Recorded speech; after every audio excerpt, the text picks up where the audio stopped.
Olá pessoal, hoje o nosso trabalho é sobre o ciclo estral de cadelas.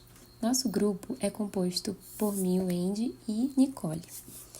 Bom, primeiramente é importante falarmos sobre o sistema genital da cadela, em que ele é composto por vulva, vagina, cérvix, útero, tubas uterinas e também os ovários. A vulva é a parte externa em que é possível ser observada, enquanto que a vagina é o interior onde há o contato com o pênis, a cérvix é o local de deposição e a reserva do ejaculado. As tubas uterinas são divididas em 3 porções, denominadas de istmo, ampola e infundíbulo. No infundíbulo, existem fímbrias que abraçam o ovário para capturar o ovócito e assim seguir pela tuba uterina. O encontro do espermatozoide com o ovócito ocorre na junção istmo-ampola, onde ocorre a fertilização, e por fim, no útero é onde se desenvolve a gestação. Agora, vamos começar falando sobre o ciclo estral da cadela. A cadela ela é considerada monocíclica, ou seja, ela permanece em anestro até o surgimento de um novo ciclo. O ciclo da cadela ele é composto por 4 fases. A fase de proesto, que é conhecida como a fase folicular, onde ocorre a maturação dos ovócitos, a fase de estro e de diestro, que é formada pela fase luteínica, que se trata da formação do corpo lúteo, enquanto que a fase de anestro é marcada pelo pico de LH. A fase de proestro é a primeira fase desse ciclo, em que ela dura em torno de 9 dias, onde ocorre um aumento na concentração de estradiol, o qual é sintetizado pelas células da granulosa dos folículos ovarianos.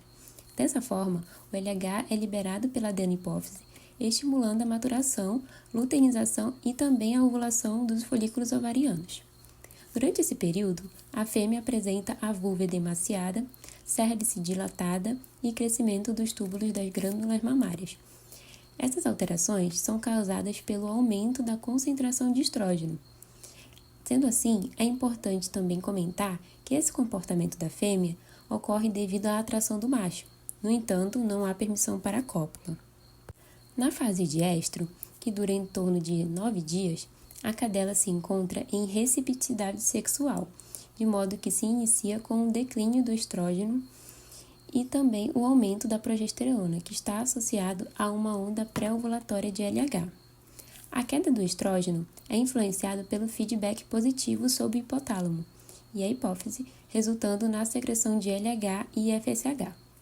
Logo, a concentração de progesterona aumenta após o aparecimento do pico de estrógeno na fase folicular. Sendo assim, os altos índices de fertilidade estão associados à cobertura entre os 5 primeiros dias após o pico de LH. A fase de diestro ocorre em média 75 dias. Esse período é dominado pelo pico máximo de progesterona, no qual vai declinando com o passar dos ciclos. Sendo assim, a prostaglandina F2-alfa induz a luteólise nas cadelas gestantes e também a regressão do corpo lúteo. Essa fase é marcada pelo fim do ciclo e a fêmea não é mais receptiva ao macho, assim como o útero passa a se preparar para a gestação, pois o aumento da progesterona influencia em uma maior vascularização para o útero. Por fim, na fase de anestro, sendo a última fase do ciclo, é o ciclo mais longo, durando em média 125 dias, sendo caracterizado pela inatividade sexual, uma baixa concentração de estradiol e progesterona. Nessa fase, pode ser detectado um LH e também, no final desse período, passa a apresentar uma maior intensidade desse hormônio. Agora, vamos falar sobre alguns fatores que podem influenciar no intervalo entre os ciclos. Bom, os intervalos entre ciclos podem estar relacionados a características específicas de cada raça ou até mesmo pelas condições físicas do animal. Sendo assim, cadelas mais velhas tendem a aumentar os intervalos entre estros e as cadelas gestantes podem apresentar períodos entre estros maiores que as não gestantes. O cio também pode depender do porte físico do animal, pois animais de raça de pequeno porte entram em cio a cada 4 meses, enquanto que, diferentemente de animais de grande porte, eles entram no cio a cada 8 meses. Como também, animais pesados apresentam maior intervalos que animais mais leves. Agora vamos falar como identificar cada fase. O primeiro recurso utilizado é a anamnese, que é o histórico clínico. no qual devem ser feitas perguntas para o tutor sobre todo o passado do animal, como contato com outros animais, se há histórico de prenhez, se a cadela está no cio. Já para os tutores que desejam a prenhez da cadela, deve ser analisado o estado nutricional e saúde do animal, uma vez que qualquer estresse nutricional severo ou doença sistêmica pode prejudicar a concepção. O exame físico é essencial para identificar possíveis situações do animal. Pelo tipo de corrimento, há possibilidade de identificar proesto, hiperestimulação estrogênica, muco ou piometra, além da detecção de doenças como hipertiroidismos, neoplasias e hiperplasia vaginal. A citologia vaginal é um exame de raspagem do colo do útero que estuda as células presentes e possibilita a identificação de cada fase do ciclo estral ou até mesmo uma infertilidade. Já, identificando as dosagens hormonais, é um exame específico para detectar a fase de cada ciclo. Primeiro, vamos falar do proesto. Como principal evento hormonal, nessa fase é a concentração de estradiol. Inicia-se alta e alcança seu pico ao final da fase, provocando intenso desenvolvimento do sistema reprodutor da cadela. O hormônio luteinizante nessa fase é liberado pulsante com pequenas ondas, porém potentes, para que ocorra a ovulação. Sua amplitude e frequência são altas no final do período até alcançar um pico, em aproximadamente 48 horas antes da maioria das ovulações. Já o estro é identificado pela queda da concentração de estrógeno e aumento da concentração de progesterona, os quais são estimulados pela secreção de FSH e pelo pico de LH, o qual provoca a onda ovulatória. O diestro, o nível de prolactina aumenta levemente, já que ela é necessária para a manutenção do corpo lúteo.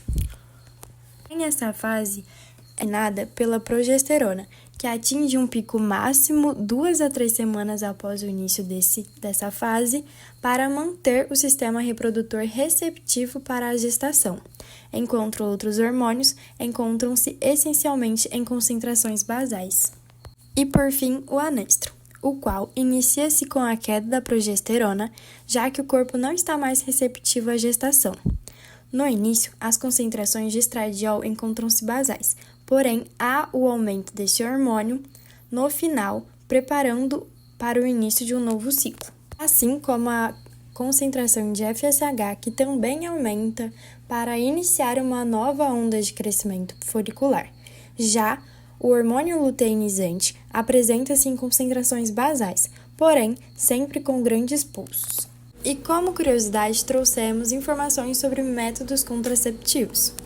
Os mais utilizados são as castrações, como a ovário-estectomia, que é a remoção do útero e dos ovários, a mais utilizada no Brasil, além de a ovariectomia, que é a remoção dos ovários.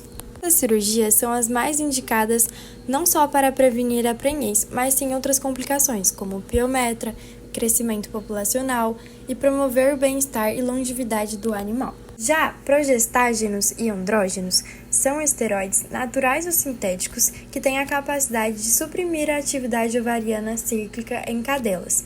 Porém, sua utilização tende a resultar em hiperplasia endometrial cística e infecção uterina, além do desenvolvimento de tumores mamários. Trouxemos uma grande novidade do momento, que no Mato Grosso atualmente foi proibida a utilização de vacinas e medicamentos que impedem a cadela de entrar no cio, já que esse método é a utilização de prostágenos e andrógenos, tais como o acetato de medroxiprogesterona, que é um esteroide sintético que provoca diversas doenças, como foi citado anteriormente. Esse foi o nosso trabalho, pessoal, e espero que tenham gostado.